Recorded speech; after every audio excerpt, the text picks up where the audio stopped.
Hola, ¿qué tal? Comenzamos el repaso por la actualidad semanal del Parlamento de Canarias, una semana con mucho contenido dirigido al sector primario, pero también marcado por la reunión del Pacto Canario por la Migración. Estos son nuestros titulares. Canarias busca unir sus fuerzas en materia migratoria ante la próxima convocatoria de la Conferencia de Presidentes del próximo 13 de diciembre. El presidente Fernando Clavijo se ha reunido con los grupos parlamentarios que integran el Pacto Canario por la Migración. Desde el pasado mes de mayo, Noelia García es la titular del Comisionado de Transparencia, un órgano adscrito al Parlamento de Canarias que vela por el derecho de acceso de la ciudadanía a la información sobre cualquier actividad o gestión de nuestras instituciones. Hay un descrédito en general de la vida política y el conocer qué hacen nuestros responsables públicos yo creo que ayuda a poner en valor el enorme trabajo que hacen. En víspera del Día Internacional para la Eliminación de la Violencia contra las Mujeres, vamos a recordar la ley que nació en 2003 en el Parlamento de Canarias, con la finalidad de crear un sistema capaz de coordinar administraciones y servicios para proteger a la mujer y a los menores a su cargo. 775.000 personas en Canarias se encuentran en riesgo de pobreza y exclusión social, una realidad que se ha visto agravada por la falta de vivienda y por las trabas burocráticas. En nuestra sección Buscamos Respuestas, le damos voz a una de las asociaciones que más cerca trabajan de esta realidad, Cáritas Diocesana.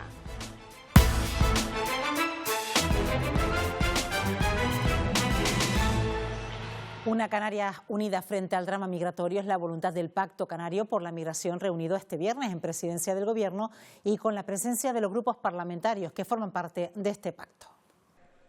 Vox se vuelve a quedar solo. Este pacto lo único que hace es fomentar el efecto llamada y no soluciona el problema de la inmigración ilegal. Frente a todo el resto del arco parlamentario en Canarias, el presidente Clavijo celebra la unidad. Hemos refijado el objetivo claro de la modificación del artículo 35. Creemos que esa es la única solución a corto plazo. El resto, pues son parches. Es la única forma, defienden, de garantizar el interés superior del menor. Tenemos que conseguir recursos. Tenemos que mejorar todo lo que sea necesario en la relación de la Unión Europea con África.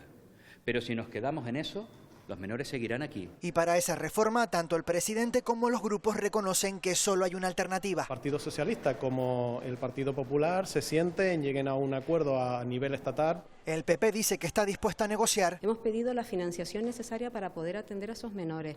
Hemos pedido ese cupo para poder derivarlo al resto de las comunidades autónomas. Y hemos pedido, por ejemplo, también la ayuda al Frontex.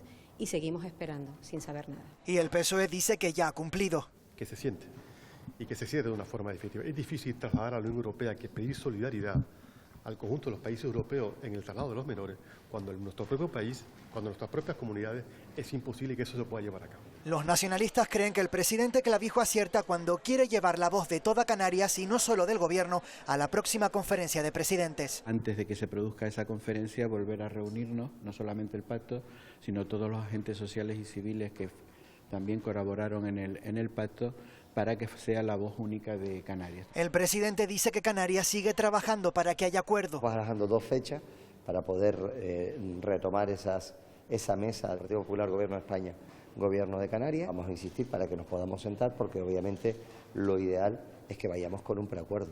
Todo apunta a que esas reuniones se celebrarán antes del puente de diciembre.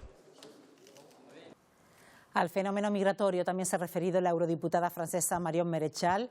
Estuvo de visita en el Parlamento de Canarias, nieta de Jean-Marie Le Pen, y ha dicho que la solución no está en el reparto de migrantes. Aboga por poner fin al efecto llamada. Que toute personne qui rentre clandestinement sur le territoire soit reconduit vers son lieu de départ et son pays d'origine pour stopper finalement ce trafic de passeurs, ce trafic de migrants qui est un véritable business et qui va aller en s'aggravant dans les années à venir. El Parlamento de Canarias se ha convertido esta semana en el termómetro de la situación del sector primario.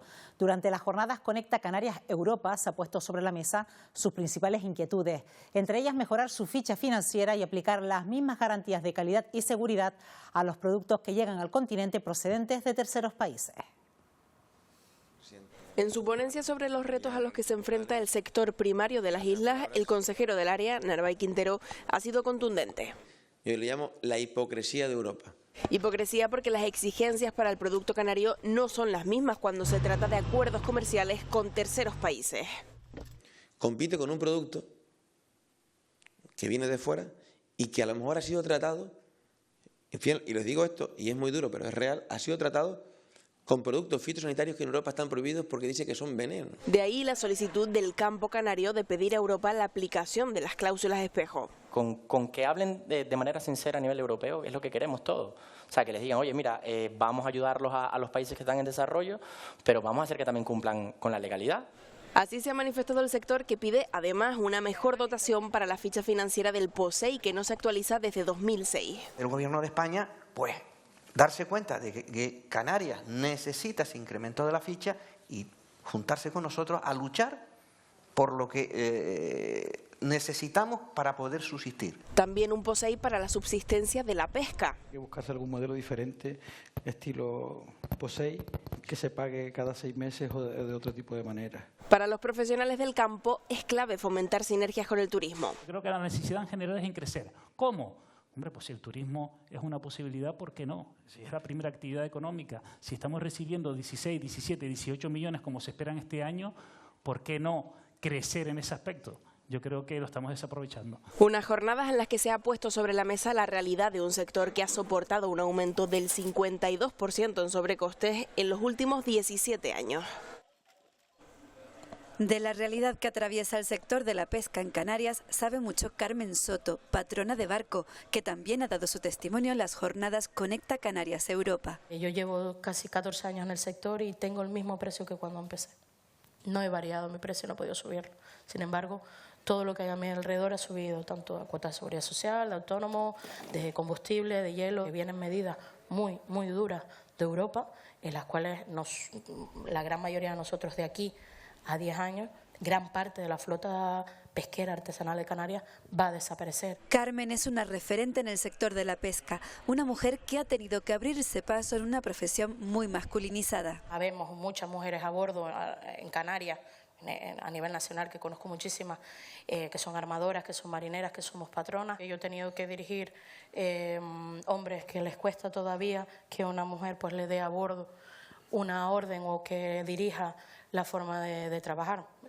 Sin embargo, con otros compañeros con los que he trabajado es una maravilla. Un sector, el primario, en el que falta mano de obra y en el que escasea el relevo generacional. La falta de interés por trabajar en agricultura es un fenómeno complejo con múltiples causas. Debemos apoyar a los emprendedores del sector primario, especialmente a los jóvenes, a establecerse y desarrollar sus explotaciones con un acompañamiento que asegure el éxito de su negocio a largo plazo. Ejemplo de legado familiar es la que sería Cortijo de Pavón de Santa María de Guía en Gran Canaria, cuarta generación que sigue al frente de la ganadería y que lidera actualmente una joven de 25 años. El caso de mi madre y en el mío ha sido desde nacimiento, viendo lo mismo, haciendo lo mismo. Llegábamos del colegio, soltábamos las mochilas y hacer el queso, porque eso había que ayudar. Soy pastora, ganadera, en mi tiempo libre hago facturación, preparo pedidos de queso y de carne, porque tenemos también venta de cordero, reparto en la calle,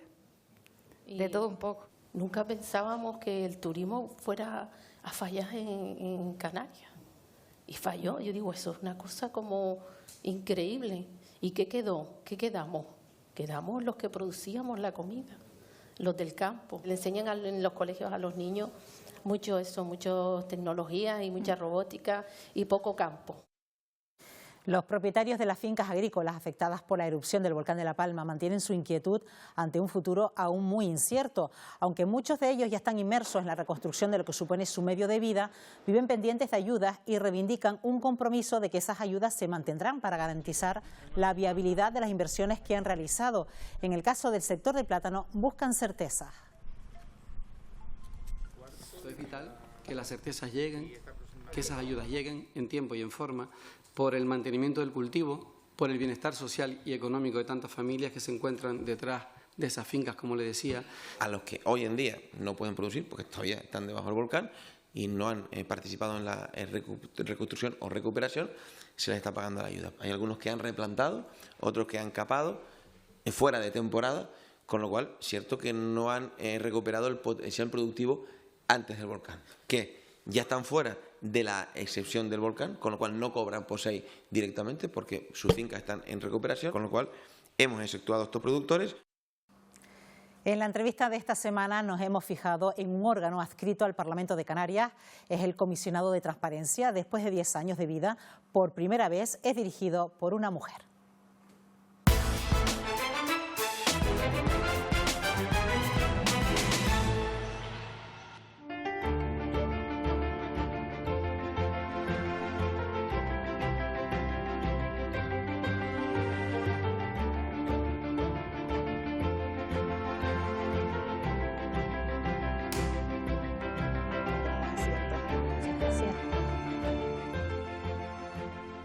Hoy en el programa Parlamento nos acompaña Noelia García, comisionada de Transparencia. Señora García, ¿qué tal? Gracias por acompañarnos en este programa.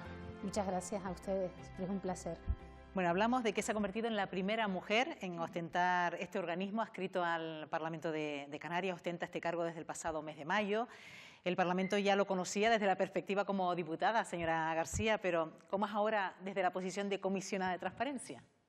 Bueno, la verdad es que fue una sorpresa, ¿no? El asumir la responsabilidad de ser comisionada de Transparencia. Es verdad que es un órgano de pocos años de vida, de esos 10 años de vida, y creo que es un reto apasionante, justamente por haber, yo lo digo de manera cariñosa, haber sufrido al comisionado de Transparencia desde el ámbito local y ahora ser quien ostentar el cargo de evaluar a las entidades públicas y de garantizar el acceso a la información de los ciudadanos. Dice usted haber sufrido, entre comillas, porque hay que decir que usted ya cuenta con una trayectoria política muy dilatada, diputada en este Parlamento, directora del Instituto Canario de Igualdad, en aquella época directora del Instituto Canario de la Mujer, alcaldesa de los Llanos de Aridane, por lo que aquí se une su visión de lo que supone ser gestora de la Administración Pública para ahora ser comisionada de la transparencia, quizás fiscalizar la transparencia de los organismos públicos y privados, ¿no? Sí, por eso mi empeño, y también lo comparto con todo el equipo, de hacer que la transparencia, conseguir la cultura de la transparencia, que las entidades públicas y las entidades privadas que reciben subvención vean la transparencia como algo normal en su desenvolvimiento diario y un instrumento potente que nos acerca a los ciudadanos, ¿no? Hay un descrédito en general de la vida política y el conocer qué hacen nuestros responsables públicos yo creo que ayuda a poner en valor el enorme trabajo que hacen. Por eso esa perspectiva yo creo que ayuda, primero a facilitarle las cosas para que ser transparente no sea un trabajo añadido más, sino que sea algo fácil y algo integrado en la práctica diaria de las entidades. ¿Qué es lo primero con lo que se ha encontrado al integrarse en este órgano, en este organismo adscrito al Parlamento de Canarias? Bueno, yo digo yo que tengo la suerte de llegar a un equipo consolidado, a pesar de su corto periodo de vida, un equipo consolidado con magníficos profesionales que también sufrí cariñosamente por el asesoramiento continuo que tenemos. El comisionado nunca ha dejado de prestar esa mano de ayuda a las entidades para ayudarles a ser transparentes. Muchas veces no es negligencia por parte de las entidades, sino sobrecarga de trabajo y desconocimiento en algunos casos. Por lo tanto, el llegar a ese equipo consolidado, y tengo que poner en valor obviamente el trabajo magnífico realizado por mi antecesor, por Daniel Cerdán, con un bagaje y con una importancia y una relevancia, no solo en Canarias, sino en el contexto nacional del trabajo que se ha venido haciendo en Canarias respecto a transparencia. Creo que eso es el valor fundamental que tiene al llegar. Es verdad que, y haciendo un símil con el Instituto Canario de Igualdad, que justamente tuve el honor de cumplir los 10 años en el Instituto Canario de Igualdad y los 10 años justamente en el Comisionado de Transparencia, y creo que es un buen momento para analizar el magnífico trabajo realizado, hacer pequeños ajustes y sobre todo planificar el futuro y con un único objetivo de que el Comisionado de Transparencia no tenga razón de existir, porque todas las entidades entiendan la transparencia dentro de su forma de relacionarse normalmente con la ciudadanía. Ha alabado la labor del antecesor, de Daniel Cerdán, también de ese reconocimiento que ha tenido a nivel nacional, pero ¿cómo o cuánto está de reconocido por parte de la población canaria sobre la existencia de este comisionado? Yo creo que ahí tiene toda la razón, nos falta se ha hecho un magnífico e interesante trabajo interno de tener instrumentos de evaluación, de ese conocimiento por parte de las entidades del comisionado de transparencia y de la evaluación que sufren las entidades, porque nadie quiere salir mal posicionado en esa foto, pero nos hace falta un intenso trabajo de sacar la institución a la ciudadanía. Mi empeño, y además como persona que viene de una isla periférica, es que cualquier ciudadano, ya sea de Pájara, de Santa Cruz de Tenerife o de Garafía, conozca la herramienta potente que tiene en sus manos, que no es otra que el acceso a la información. Porque teniendo acceso a la información podemos hablar y tomar decisiones sobre nuestra vida diaria. Entonces, ese plus de conocimiento de la institución y de la herramienta potente que tenemos en las manos, creo que es uno de nuestros hándicaps, y que las entidades entiendan que los beneficios que reporta el ser transparente.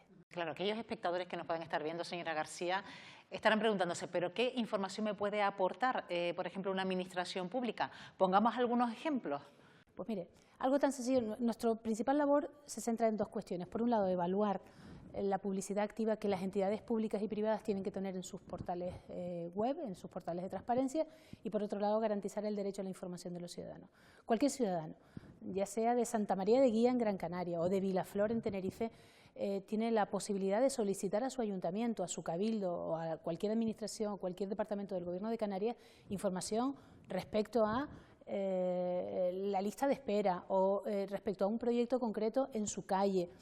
Si la institución no le contesta en tiempo y forma a ese ciudadano, tiene la posibilidad de reclamar al comisionado de transparencia, y nosotros somos quienes vamos a interceder con la institución para garantizar ese derecho que por ley tienen los ciudadanos, el tener acceso a la información. Por eso digo que en ocasiones no tanto es negligencia por parte de las administraciones de no querer dar esa información, como en ocasiones pues, falta de personal para contestar, o incluso a veces pues, desconocimiento de dónde archivar esa solicitud de información para poderle contestar. Y tengo que decir que hay un grado de cumplimiento del 98%, o sea que cuando las instituciones, el comisionado de transparencia les reclama para que les faciliten la información a los ciudadanos, el 98% cumple con esos requerimientos. ¿Y qué pasaría con el silencio administrativo? Bueno, el silencio administrativo lo que estamos haciendo es un plan de cumplimiento, insistiendo a las entidades para que contesten. Y es verdad que en Canarias las multas coercitivas como tal no están. Nosotros seguimos siendo unos convencidos del refuerzo positivo más que el castigo en todo caso, pero digo, no podemos quejarnos de que en el 98% de los casos se da esa información a los ciudadanos. Y en la evaluación de los portales de transparencia vemos cómo de manera progresiva han ido mejorando sus notas, e incluso esta es la primera vez en la que las entidades privadas aprueban de manera la nota media, aprueban en esos portales de transparencia. Bueno, a lo largo de este tiempo, usted lo está comentando, muchas de las administraciones han entrado en esa vereda de la transparencia, pero aquellos que aún no lo han logrado, que no llegan quizás a esa buena puntuación, ¿qué alegan para no ser tan eficientes? Pues muchas veces, sobre todo las instituciones, lo que alegan es la falta de personal. Es verdad que entre asfaltar una calle, poner una farola o contratar a un arquitecto o contratar a un trabajador social o a un psicólogo, lo priorizan antes que contratar a una persona que lleve el acceso a la información o los portales de transparencia. Por eso nuestro empeño es en facilitarle con herramientas telemáticas que ya tenemos, el facilitarle la subida de esa información y que sea algo actualizado y que puedan hacer de manera continua, no cuando justo les vamos a evaluar. Por eso digo, cada vez las instituciones se implican más, cada vez las entidades privadas se implican más, y lo hemos visto ahora que hemos sacado las puntuaciones de las entidades privadas, cómo nos llaman diciendo, oiga, presenté la transparencia, no tengo un aprobado y quiero saber cómo puedo aprobar, o los que han aprobado. Eso es bueno, ¿no? Que ya se preocupen por el aprobado, ¿no? Claro, y los que aprueban y dicen, oye, yo quiero llegar al 10, ¿no? Porque también hay muchas entidades que llegan al 10, a veces nos centramos solo en lo negativo, pero también tenemos que reforzar esas positividades. Pero sobre todo es cuestiones de tiempo y de urgencia y de prioridades. Por eso digo, nuestro empeño en facilitarle con herramientas informáticas el que sea una actividad ágil y que dé más transparencia en las instituciones. Usted, que fue alcaldesa de los Llanos de Aridane, también se pondrá en esa posición de algunos ayuntamientos que quizás no sean tan eficientes por lo que usted ha dicho, por una falta de personal, por ejemplo. Sí, correcto. Fíjese que muchas veces nos confunden con la labor que realiza el diputado del Común. El diputado del Común hace recomendaciones, nosotros tenemos resoluciones que tienen que ejecutarse sí o sí o ir a un contencioso. Y de las más de 3.000 resoluciones que tenemos, apenas solo tenemos 13 contenciosos, de los cuales se han ganado 11, o sea que han dado la razón al comisionado, y 2 están pendientes de resolver. Por lo tanto, nuestras resoluciones, además con un amplio respaldo jurídico detrás, son aceptadas tanto por los reclamantes como por los reclamados. Ya que nombramos La Palma, que usted fue alcaldesa de los Llanos de Aridane, vivió muy de cerca la gestión de la erupción de Cumbre Vieja, en la isla de La Palma. Por ejemplo, ¿puede ser un buen reclamo para el ciudadano el verificar a través de los portales de transparencia de sus ayuntamientos, ver, por ejemplo, dónde se han destinado quizás esas ayudas, incluso también a través del Gobierno de Canarias, del Cabildo de la isla de La Palma, esas ayudas para resolver los problemas que todavía a día de hoy siguen teniendo los habitantes de la isla de La Palma? Por eso digo que, y yo les agradezco que este espacio, porque ayuda y contribuye a que el comisionado, la figura del comisionado y la herramienta potente que tienen los ciudadanos en sus manos para conocer cualquier información respecto, información pública, claro, respecto a su ámbito cercano o no. Cualquier ciudadano de La Palma puede preguntar sobre un problema concreto en la isla de Fuerteventura y viceversa. Por eso digo que es muy importante que conozcan lo que tienen entre manos y cómo nos acerca el acceso a la información, nos acerca a lo que hacen nuestros representantes públicos y no solo cada 4 años cuando hay elecciones. Le quiero preguntar por algo anecdótico, señora García, porque hace unos días asistíamos a la publicación de los sueldos de sus señorías. Aquí en el Parlamento de Canarias se ve que a los ciudadanos les interesa mucho que cobran, por ejemplo, nuestros políticos. En ese sentido, esto causó mucha polémica y el Parlamento de Canarias sacó un comunicado y lo achacaba a un error del portal de transparencia. ¿Se le puede permitir a una institución como puede ser el Parlamento de Canarias un error de su portal de transparencia? Bueno, y al fin y al cabo es verdad que detrás de la informática muchas veces también hay personas y como humanos podemos cometer errores, pero lo que no me cabe la menor duda es que detrás de la voluntad del Parlamento de Canarias siempre va a estar el ser transparente como ha venido siendo y como va a seguir siendo. Pero es verdad que a veces hay errores humanos que están detrás de esa subida de información en sus portales de transparencia. Bueno, desde que conocemos esta figura del comisionado de transparencia, estamos muy pendientes cada año de ese informe anual. ¿En qué mes se suele sacar, señora García? Y sobre todo, ¿qué balance se puede hacer quizás del último año conocido? Sí, bueno, es verdad que por ley en los primeros meses del año ha de hacerse ese balance. Es verdad que la evaluación, debido al número cada vez creciente de entidades, sobre todo privadas, que han de someterse a esa evaluación por parte del comisionado, y tras las ayudas COVID que fueron numerosas, se ha dividido la evaluación, por un lado las públicas y por otro las privadas, y además se ha hecho pues, el segundo semestre del año 22 y el año 23 de manera separada. Entonces vamos a modificarlo un poquito. Ya Daniel Cerdán lo hizo en el pasado balance. Vamos a ver si para el año 25 nos podemos ajustar, pero sobre todo yo lo que manifesté en esa comisión de gobernación, donde se valoró mi idoneidad, era mi voluntad de comparecer en el Parlamento no solo una vez al año, porque son muchos datos, es mucha información para sus señorías, sino hacerlo de forma periódica en la comisión de gobernación, ir dando pautas de, primero, cuál va a ser nuestro plan de trabajo durante los próximos años. Tenemos en mente el elaborar un plan estratégico que desarrolle las acciones a los próximos 4 años, pero sobre todo el poder comparecer también en el Parlamento de forma periódica para ser más transparentes todavía. Claro que sí. Pues Noelia García, comisionada de Transparencia, gracias por acompañarnos en este programa Parlamento. Será hasta una próxima ocasión. Muchas gracias. Gracias. Muchas gracias.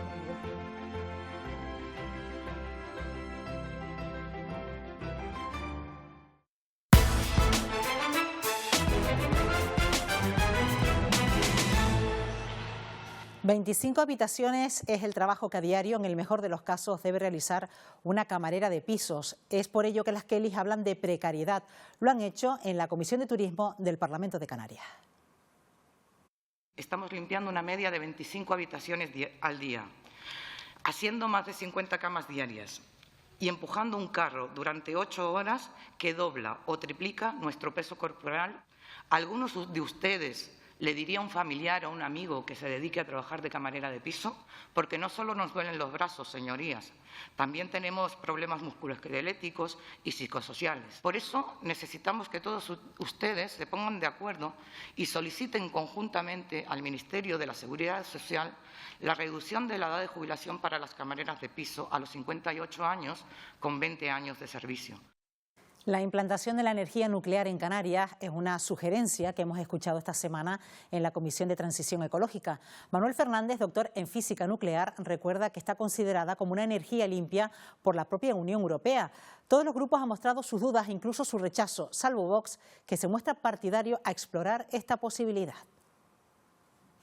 En Canarias debemos ser conscientes de que el 80% de su electricidad sigue produciéndose con combustibles fósiles. No tiene sentido construir una gran central nuclear en Canarias, obvio. Pero la tecnología nuclear no nos ofrece únicamente reactores de gran tamaño. La energía nuclear basada en reactores modulares pequeños es una solución perfectamente viable que conjuntamente y de la mano, por supuesto, con las energías renovables, les puede ayudar a descarbonizar sus sistemas eléctricos. Bélgica tenía una política de cierre nuclear para 2025 que ha revertido. Suecia tenía una política de cierre nuclear y ha dado un giro de 180 grados y ha anunciado que va a triplicar su producción nuclear en los próximos 20 años. En España nos estamos quedando solos en nuestra posición antinuclear. Es el único país del mundo que tiene centrales nucleares y las quiere cerrar. Los expertos que han comparecido esta semana en la comisión que revisa la aplicación de nuestro régimen económico y fiscal, el REF, han abogado por atraer a Canarias empresas energéticas y tecnológicas. También advierten de que los fondos del REF no deberían computar en una posible reforma del sistema de financiación autonómico. Y dígale, vengan ustedes a invertir a Canarias, porque en Canarias, por muchos impuestos especiales que les pongan, si usted reinvierte sus beneficios en esta región, se va a reducir usted el 90% del impuesto a sociedades. Aquí solo usted paga el IGI, que en lugar del IVA paga usted solo un 7% y tiene una serie de ventajas además que podrían negociarse con el gobierno canario. Canarias tiene una financiación por encima de la media. ¿Quiere decir eso que a Canarias le sobra financiación, que tiene un exceso de financiación? No. Ahora, eso sí, estamos mejor que la media si utilizamos el indicador comúnmente aceptado. En la víspera de la conmemoración del Día Internacional para la Eliminación de la Violencia contra las Mujeres, este 25 de noviembre, recordamos la ley nacida del consenso en el Parlamento de Canarias, una norma pionera a nivel nacional. Repasamos cómo ha sido su aplicación en estos años y cómo ha evolucionado la sociedad desde entonces. Un 27 de marzo de 2003 se aprobaba en el Parlamento de Canarias la Ley de Prevención y Protección Integral de las Mujeres contra la Violencia de Género, una ley cuyo objetivo fue establecer y ordenar un sistema capaz de responder a la protección integral de las víctimas y su prevención. Esta ley establece la distribución de competencias en materia entre las distintas administraciones públicas y la colaboración con los órganos del Gobierno, del Poder Judicial y con el Ministerio Fiscal. La ley canaria es mucho más amplia que la ley estatal, ya que incluye todas las formas de violencia posible, no solo las causadas por su pareja o por su expareja. Tendríamos por una parte la violencia física, por otra parte la violencia psicológica, la sexual y de abusos sexuales, violencia económica, trata de mujeres y de niñas, explotación sexual, violencia contra los derechos sexuales y reproductivos de la mujer, matrimonios a edades tempranas, matrimonios concertados o matrimonios forzados, la mutilación genital femenina y, por supuesto, el feminicidio. La legislación supone para la mujer un completo sistema de información sobre sus derechos y los recursos que tiene a su disposición, asesoramiento jurídico para sus procedimientos legales, apoyo psicológico y un servicio de acogida. Casas de acogida o pisos tutelados para garantizar la seguridad y la protección de estas mujeres. En el mes de octubre fueron 230 y pico mujeres las que abandonaron sus hogares para buscar un refugio que les permita vivir junto a sus hijas e hijos. Recursos que se complementan con profesionales cualificados para su atención y acompañamiento. La persona que está al frente, la que recibe a una mujer víctima de violencia en el estamento que sea judicial, jurídico, policial, el mismo instituto, en un ayuntamiento, servicios sociales, tiene que tener una formación con perspectiva de género para entender cómo son esas situaciones en una mujer. Generar un espacio de confianza es primordial para que haya denuncia. Hace 20 años las mujeres no denunciaban y en la actualidad las expertas dicen que antes de 11 años es muy raro que una mujer se decida a denunciar. Muchas mujeres no denuncian porque tienen miedo a que se entere el agresor. La de veces que ha puesto la denuncia por las palizas que ha recibido y las ha tenido que retirar. por imposición del maltratador. ¿Y quién está en juego siempre?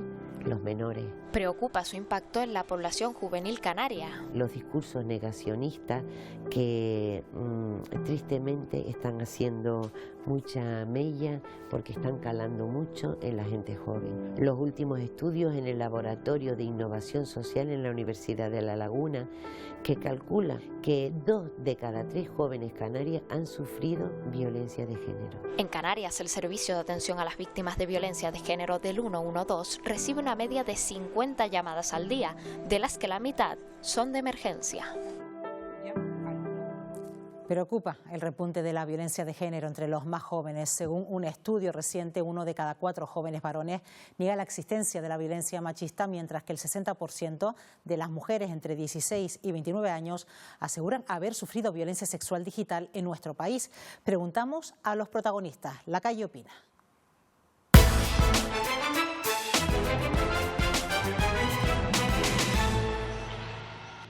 Creo que la gente joven no es consciente del problema real. Creo que se normalizan muchas actitudes que no se deberían de considerar normales. El otro día cerca de aquí vi a un chico abusando de la novia físicamente porque no sé qué había pasado, pero dándole, y un montón de gente se tuvo que meter a separar. Yo no lo vivo, gracias a Dios, pero creo que sí hay bastante. De cara al público se ve estupendo y como que hemos avanzado, pero yo pienso que es mentira. Que es solo para dar imagen en las redes sociales, en la televisión, pero yo creo que no. Que se debería de hablar más y sobre todo desde pequeños. Yo creo que se está dando otra vez como un pic entre los jóvenes de pensamiento retrógrado. Entonces yo creo que es algo que se puede mejorar a nivel escolar también. Concienciar a la gente más pequeña de que todos somos iguales, de que no hay un más ni un menos, sino el mismo respeto, las mismas cosas, y que hay que equiparar a todo el mundo por igual. Las altas tasas de pobreza y exclusión social en Canarias suponen un enorme reto para las diferentes instituciones. Desde Cáritas solicitan más efectividad en las medidas para ayudar a las personas más vulnerables. Atendemos sus inquietudes en la sección Buscamos Respuestas. Canarias tiene la segunda mayor tasa de pobreza y exclusión social de todo el Estado. Y aunque ha descendido ligeramente la cifra con respecto al año pasado, 775.000 personas en Canarias se encuentran en riesgo de pobreza y exclusión social. Esto supone el 34% de la población. Para hablar de este grave problema, viene hoy al Parlamento en busca de respuestas Juan Rognoni. Juan es licenciado en Derecho y lleva casi una década como voluntario de Cáritas. Actualmente es el director provincial de esta entidad solidaria en la provincia de Santa Cruz de Tenerife. Nacido en Toledo, se considera un canario más y lucha por mejorar las condiciones de vida en esta tierra.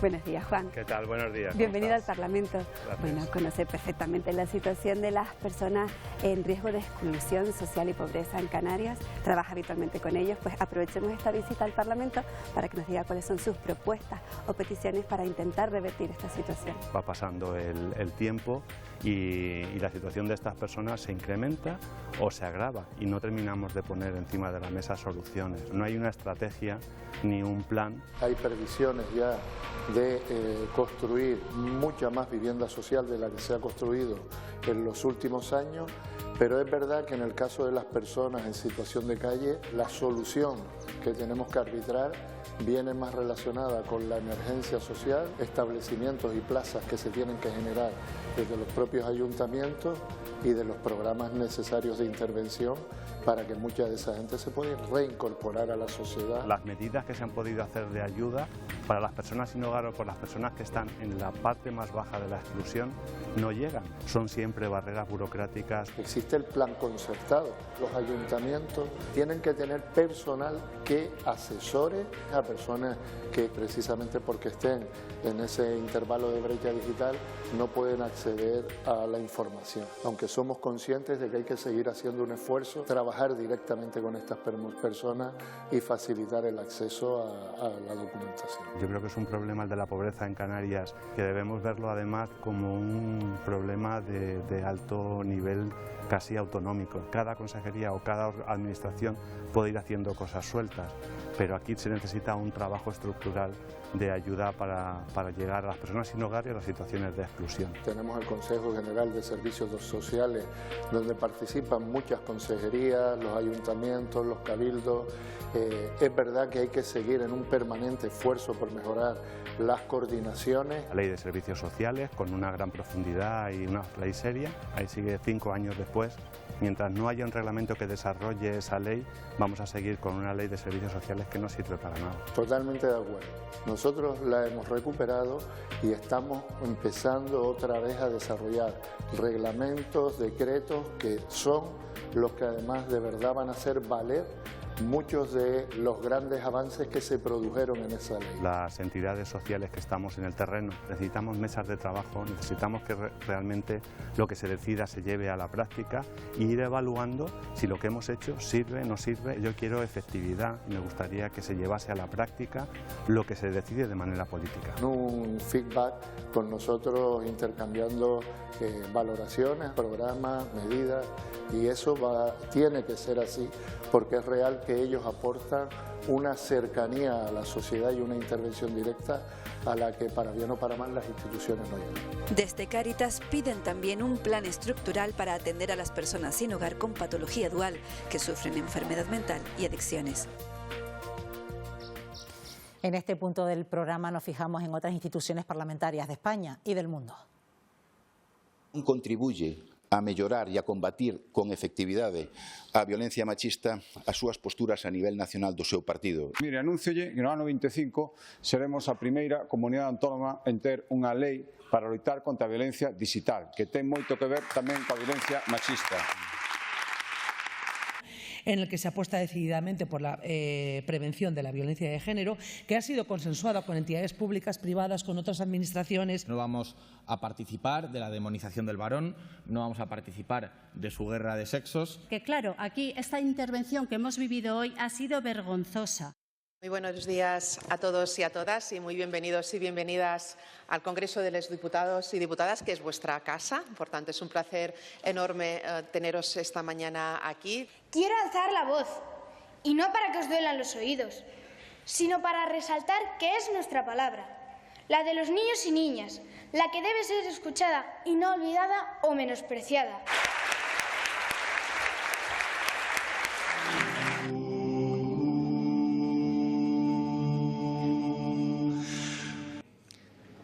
Ми не торгуємо суверенітетом, безпекою чи майбутнім України.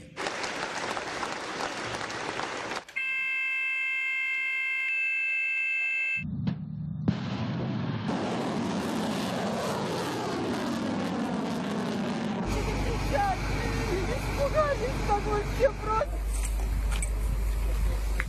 10 paseos con Loli Pellicer, de José Antonio Luján. Hace un recorrido por la vida personal y política de la que fuera la primera mujer diputada del Parlamento de Canarias. Un libro lleno de anécdotas y de amistad, como la que le unía con César Manrique, José Saramago o Pepe Dámaso. Incluso la complicidad que mantenía con Jerónimo Saavedra. La segunda legislatura seguí siendo 4 años más la única mujer. Los hombres estaban por el poder, que la erótica del poder a algunos les emociona mucho. La verdad que esto es duro, para una profesional, para una madre que trabaja, y estará muchas aquí. Pues nunca pude ir a las celebraciones en el teatro, de sus representaciones, a las reuniones de madre, pero yo creo que eso no le ha afectado, porque ella ha vivido alrededor nuestro, siempre estuvo alrededor nuestro, y ha vivido la política y la vida cultural como nosotros. Pues bien, la presentación de ese libro estuvo amenizada por la voz de la soprano canaria Carmen Acosta. Acompañada al violonchelo, quiso arropar a Loli Pellicer en este acto por la amistad que también las une.